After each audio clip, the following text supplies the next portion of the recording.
Assalamu alaikum warahmatullahi wabarakatuh. Karibuni katika darasa za Mwalimu Abul Hassan Jumar, mtaalamu wenu wa elimu za namba na kutatua matatizo mbalimbali na kuelezea mambo mbalimbali yanayohusiana na maisha yetu ya kila siku. Twaib, katika taaluma ya elimu za kinyota au elimu za njia za mwezi, ni kutaka kujua matukio au kutaka kufahamu ni kitu gani kinafaa kufanya kwa wakati gani ili tupatie. Na hii imekuwa inatusaidia mara nyingi katika mambo yetu namna tunavyoyapangilia. Sasa kuna vitu vingi ambavyo yawezekana tukawa tumeingia katika kusikiliza, kufuatilia bila kuwa tuna ufahamu sahihi. Ufahamu sahihi ni kutaka kujua haya tunayoelezea ambayo ni matukio yanakuwa yanakusaidia nini, sio na matukio. Je, na zile tabia zako zinaathiri matukio? Na je, unataka kupanga nini? Kwa sababu haya tunayoelezea unakuta ni matukio ya mwezi mzima. Sasa matukio ya mwezi mzima, kuna matukio mengine ambayo yanaitwa timing, ni ya muda ambapo yanabadilika kila siku. Sasa kwa mwezi, kama nitakavyoashiria, kila mwenye kundi lake la nyota atajua matukio kwa mwezi huu, lakini pia msisahau kujua kwamba kwa kila siku tunatakiwa kuyapangilia mambo yetu, na haya ya kuyapangilia huwa yanaenda sawa sawa, hayaendi tofauti kama nitakavyoelezea matukio ya mwezi mzima. Maana matukio ya mwezi mzima haiwi kila mtu ndio itakuwa ni hivyo hivyo, hapana. Yatakuwa naenda wewe uliozaliwa wakati fulani, utakuwa na matukio gani ndani ya mwezi huu, utaathirika na nini ndani ya mwezi huu. Lakini kwenye timing, katika muda, manake utaona kinachohitajika kufanyika leo ni mtu yoyote anatakiwa kufanya jambo hilo kwa siku hilo ya timing ya muda. Kwa hiyo hii ni katika kuwaelimisha zaidi, mpate kuona raha, mpate kuona ladha ya elimu hii ambayo ni ilmu ar-Rauhani, lakini pia ni elimu ya mwenendo wa hisabu za jua na hisabu za mwezi. Kwa hiyo hili ni jambo muhimu kuzingatia. Wale ambao wanakuwa wana fikra tofauti, sipati shida zaidi kwa sababu hawana uelewa. Ni vile tu fikra zao zimeona haziendani na kile ambacho wamekisikia na hawataki kuuliza, hiyo ni tatizo. Lakini kiuhalisia haya yanayoelezwa yanatusaidia katika maisha, yaliwasaidia waliotangulia huko na enzi na enzi. Kwa hiyo tunakuwa tunayaendeleza, wakati mwingine yanaboreshwa kama tunavyoona katika mambo ya kisayansi au kiteknolojia. Twaib, ikiwa tunaelezea matukio ambayo yameanza ni tarehe 19 ya mwezi wa pili na yataenda kumalizika tarehe 22 ya mwezi wa tatu. Haya ni matukio tunaita ya mwezi. Twaib, tukianza na nyota ya kwanza ambayo ni nyota ya kondoo. Mwezi huu watakuwa na matukio ya kufikiria zaidi pesa, kufikiria zaidi mipango, watakuwa ni watulivu, lakini watafikiria zaidi kununua, kupangilia, na watakuja watu kuhitaji misaada. Kwa hiyo ni vizuri kama watasaidia. Yani mtu anaweza akaja akasema anataka kukukopa, basi ni vizuri ukamkopa. Ule ujasiri, nguvu ulizonazo, hutakiwi kutumia katika mtu anapokuwa anaeleza shida zake. Ni vizuri ukamsikiliza shida zake na ukamsaidia ili uendane na haya matukio ya mwezi wako. Twaib, upande wa mahusiano katika nyota hii ya kondoo, mwezi huu wa tatu ni mwezi wa kuleta uwazi. Ikiwa kuna jambo lililofichika na litajitokeza, wale wapenzi wapya wanaweza kuingia ghafla. Kwa hiyo usione ajabu watu wakaanza kuku approach, yani kukuelezea au kuonesha ishara ile ya mwanzo ya kuonesha wanakuhitaji. Upande wa kipato, fursa za haraka zinaweza kuja, lakini ni vizuri ukaepuka maamuzi ya papara ya kifedha. Hii ni nyota ya kondoo. Nyota yetu ya pili katika mwezi huu ndugu, harakati za hapa na pale zitajitokeza, ndoto mbalimbali zitajitokeza pia, na watakuja ndugu kuhitaji misaada. Ni vizuri kawasaidia. Wale waliokuwa kwenye ndoa pia kutatokea migogoro, na ni vizuri mkawa waangalifu zaidi, yani muwe watulivu zaidi, na muwe ni watu wa kupangilia. Kama mlivyo ni watu wa mipango, mna utulivu, mnaweza kuendea mambo vizuri, basi ni vizuri. Na katika migogoro ya kifamilia, basi mkaipeleka kwa utaratibu uliokuwa mzuri. Upande wa mahusiano, katika nyota hii ya ng'ombe, utulivu utaongezeka au unaendelea kuongezeka, na ni mwezi mzuri wa kupanga mustakabali wa uhusiano au kuzungumzia mambo ya kindoa, mambo ya ndoa, harusi. Na pia vile vile upande wa kipato kinaweza kuimarika polepole, na uwekezaji wa muda mrefu unaonekana ni bora zaidi. Kwa hiyo ni vizuri akili zenu, mipango yenu, tulivu wenu, fedha zenu, basi mkawa mmeelekeza katika uwekezaji wa muda mrefu katika kipindi hiki. Na nyota ya mapacha katika mwezi huu, yani nimetaja mwezi wa kinyota kama nilivyoashiria, taarifa mtakazopokea zitakuwa za wazazi, makazi ambapo mnapokaa, lakini siri nyingi zitafichuka, na watawatuhumu wanawake, watawatuhumu. Inawezekana na wanawake wenzenu, au nyinyi wanaume mkatuhumiwa na wanawake. Kwa hiyo tuhuma zitakuwa ni kubwa zaidi katika mwezi huu, pamoja na kuwa nyinyi mmekuwa ni watu wa kuongea zaidi. Kwa hiyo ni wakati wa kujichunga zaidi, maneno mkaepuka. Lakini ni wakati mzuri wa kuzidisha mawasiliano na kutumia akili zenu. Ni watu mnaotumia akili vizuri katika kuyaendea mambo. Kwa hiyo ni wakati mzuri wa kuzingatia hayo katika mambo ya kifamilia. Lakini upande wa mahusiano katika nyota hii ya mapacha, mawasiliano ni muhimu, na kuto kuelewana kidogo kunaweza kukatokea, lakini mazungumzo yatarejesha amani, na kama nilivyoashiria, kutokana na hizo tabia zenu.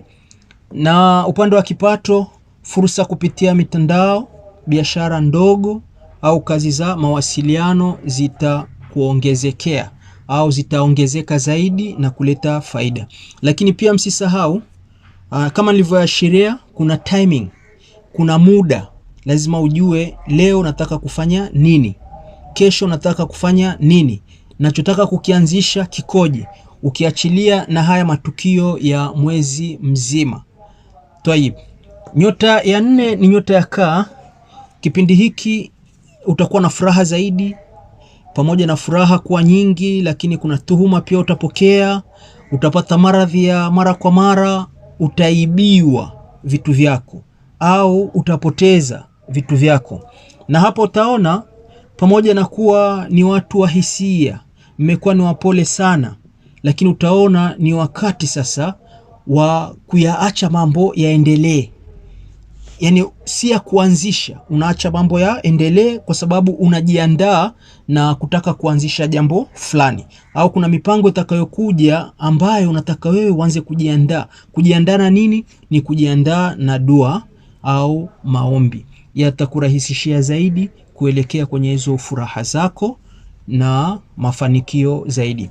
Upande wa mahusiano, hisia zitakuwa juu, na ni mwezi mzuri wa kuimarisha familia au kuanzisha uhusiano wa kina. Na upande wa kipato, matumizi ya kifamilia yanaweza kuongezeka, kwa hiyo ni vizuri ukapanga bajeti kwa umakini. Tayib. Upande wa nyota hii ya Simba, ni nyota yetu ya 5. Katika matukio ya mwezi huu, maradhi yatakusumbua ya mara kwa mara, tuhuma nyingi zitajitokeza, kuachwa. Kama ulikuwa na mahusiano, uwe ni mwanamke au mwanamume, kuna kuachana au kuachwa. Kwa hiyo ni vizuri ukawa muangalifu zaidi. Naam, zile hisia zako, ujasiri wako, nguvu zako, hapa inatakiwa kidogo uwe ni mtulivu. Uwe mtulivu ili kutafuta suluhu, kutafuta zile haki ambazo zitaleta utulivu wa nafsi. Twaib, pia kuna nafasi ya kutafuta ajira au kazi na ukapatio, lakini angalia unaitafuta lini. Nimetaja kuna timing, muda. Japokuwa ni matukio ya mwezi mzima, lakini kuna muda. Tunataka kujua leo au kesho kutwa, kuna vitu kama hivyo. Na haya ni ya kuzingatia kwa sababu wengi wamechukua au wanachukua maelezo mazima kwamba mwezi wangu matukio yakoje, na akawa ameyachukua mazima.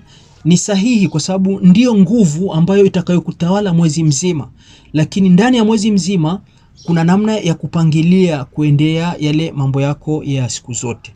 Twaib, upande wa mahusiano katika nyota hii ya Simba, shauku na mvuto vitaongezeka.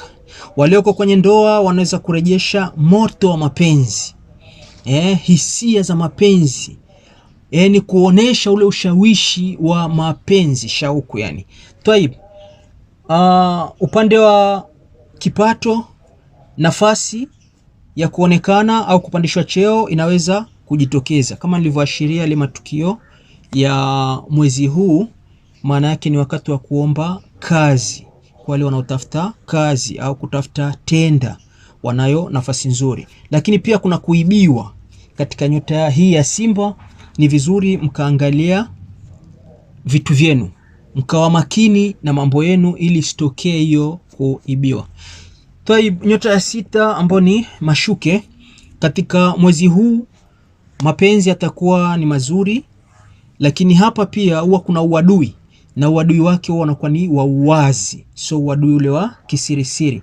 Kwa hiyo kuna hatari waliokuwa kwenye mahusiano ukajikuta magomvi yanaongezeka. Wale waliokuwa wanakusudia kupata vipato wakaona mipango yao haitimii, manake ndo katika ule uadui uliokuwa wa wazi. Lakini pia vile wale waliokuwa mbali na wewe au uliokuwa umepotezana nao, ni wakati mzuri wa kukutana nao ambapo utakutana nao. Kwa hiyo ni vizuri katika kujiandaa na mambo kama hayo. Twaib, katika nyota hii ya mashuke, upande wa mahusiano katika mwezi huu unahitaji uhakika wa mpangilio. Mpangilio ni muhimu zaidi, na ni mwezi mzuri wa kuweka mipaka ya heshima katika mahusiano yako au katika ndoa yako au familia yako. Upande wa kipato kitakuwa thabiti, yani kitakuwa kiko stable, kiko vizuri.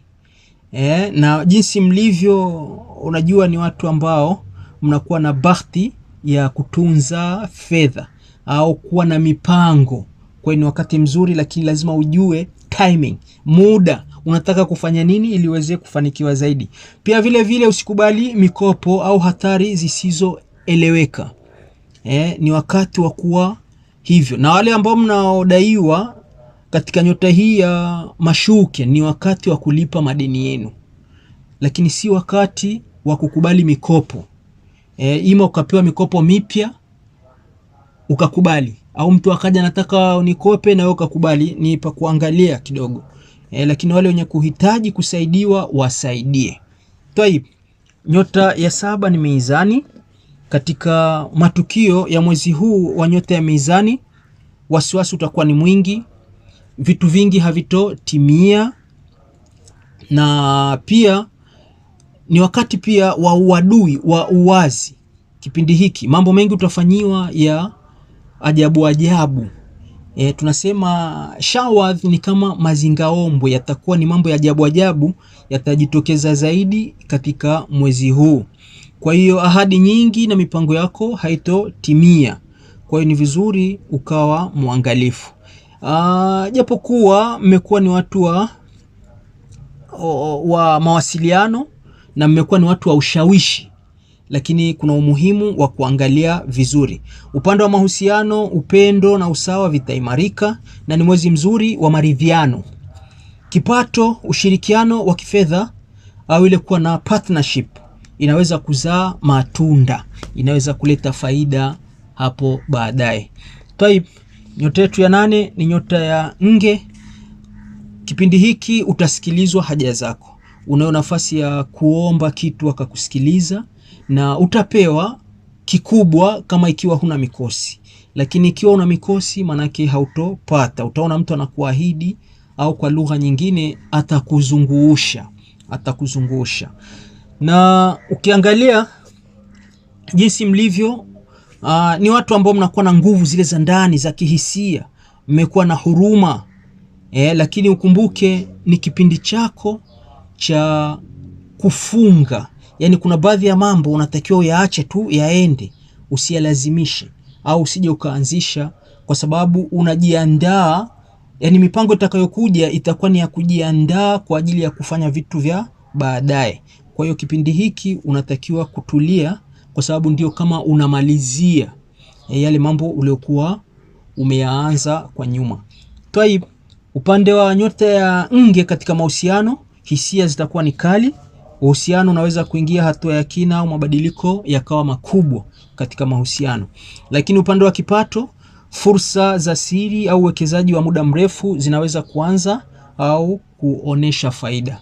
Kwa hiyo utaona ni wakati wako kama nilivyoashiria wa kuachia mambo yaende, ili upate nafasi ya kujiandaa katika yale ambayo yanayokuja. Nyota ya 9 ni nyota ya Mshale. Watu wa nyota ya Mshale ni majasiri, wamekuwa ni watu wa fikra nzuri, ni watu wa kuanzisha mambo mazuri, ni watu wabunifu wazuri katika teknoloji au katika mawasiliano. Lakini katika mwezi huu ni vizuri mkawa waangalifu, msije mkapata mashauri ya kifamilia, msije mkapata kesi, msije mkakutwa na mambo yale ya wasiwasi zaidi. Lakini mnao nafasi nzuri ya kupata uboresho katika kazi zenu au katika shughuli zenu, na ni wakati mzuri wa kufahamika zaidi, kupata umaarufu ni wakati mzuri. Lakini pia unayo nafasi ya kukutana na watu waliokuwa maarufu katika mustakabali wako wa maisha yako. Timing ni muda kama ninavyoashiria. Unataka kuanzisha mambo, lazima ujue leo nataka kuanzisha jambo gani, na hii timing lazima muwe mnauliza sasa kwa wataalamu, kwa sababu hatuwezi kuwa tunaelezea kila mtu timing yake, anataka kufanya nini, siku gani ndio itafaa. Hiyo itakuwa ina darasa ndefu, na kutosheleza. Ina maana inahitaji muda zaidi, kwa sababu kuna mpangilio wa kuandika ile ramani au tukasema chart. Twaib, upande wa mahusiano katika nyota ya Mshale, mahusiano, safari au mawasiliano ya mbali yanaweza kuleta mapenzi mapya. Maana yake kama utakuwa unasafiri utafanya mwenzio akumisi. Mwenzio wakati mwingine zile hasira, chuki zake akawa anazipotezea. Kwa hiyo akawa analeta mawasiliano mapya ambayo yataleta faida kwenye mapenzi yenu au katika mahusiano yenu. Taib, upande wa kipato katika nyota hii ya Mshale, fursa kupitia elimu, mafunzo au safari za kazi zitaongeza kipato chako. Na upande wa namba ya bahati ni namba 2, na nyota ya 10 ni nyota ya Mbuzi. Nyota ya Mbuzi kama tunavyojua ni watu wanaopenda mipango, nidhamu, yani utaratibu. Hata ukienda kuongea naye anataka uwe una reason, unamtajia sababu, akili yake ikubali.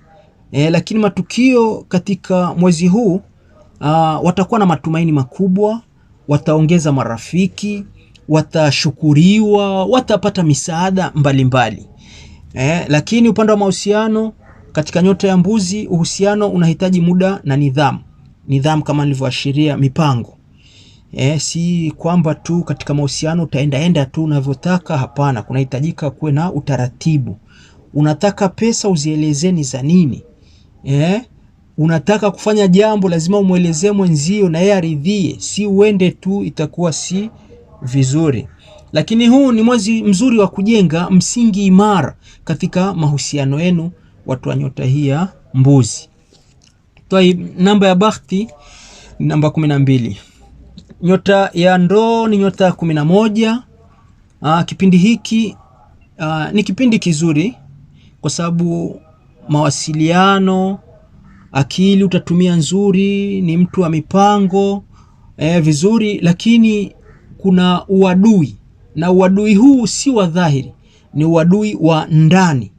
Kwa hiyo utegemee pia utapoteza vitu vyako, utaibiwa vitu vyako, mizozo, unaweza ukajikuta mipango ya maisha inaharibika, mipango fulani ikawa haiko vizuri katika maisha yako, huzuni zikaongezeka, msongo wa mawazo pia ukaongezeka.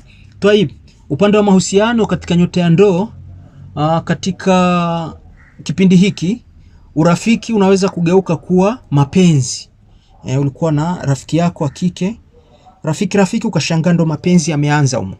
Mwanamume alikuwa rafiki yako, ukakuta ndio mapenzi yamegeuka kuwa, yani urafiki umegeuka kuwa nini? Mapenzi katika nini? Mahusiano. Lakini kwa wale mliokuwa kwenye mahusiano tayari, kama mlikuwa mnaoneshana upole, maana arifku katika lugha ya Kiarabu sio kuwa mtu sio beloved, sio mpenzi, ni mtu anayekufanyia upole, anakusikiliza. Kwa hiyo ikiwa katika hali kama hii, basi ujue mapenzi yataimarika, na mawazo ya kipekee yataimarisha pia uhusiano. Mawazo ya kipekee si kwamba ujitengi, lakini kuna ile mawazo ambayo yatakuwa ni mazuri utakayofikiria, kwa sababu ni kipindi kizuri cha kuimarisha zaidi. Kama ulianzisha huko mahusiano, basi hiki kipindi cha kuyamwagilia mbolea ili aweze kuchipua zaidi, na utaona kweli unaleta faida. Kwa hiyo upande wa kipato katika nyota yetu ya ndoo, ubunifu au teknolojia inaweza kuleta kipato cha ziada. Kwa hiyo kama unafikiria kuanzisha biashara, ukafanya matangazo kupitia media mbalimbali au mitandao ya kijamii, basi ujue umeleta wazo zuri na litaleta faida zaidi katika kipato chako. Twaib, si wakati mzuri wa kuongea huu katika nyota hii ya ndoo, ni kwa sababu unaweza ukajikuta unapoteza zaidi, na haswa kwenye kipato.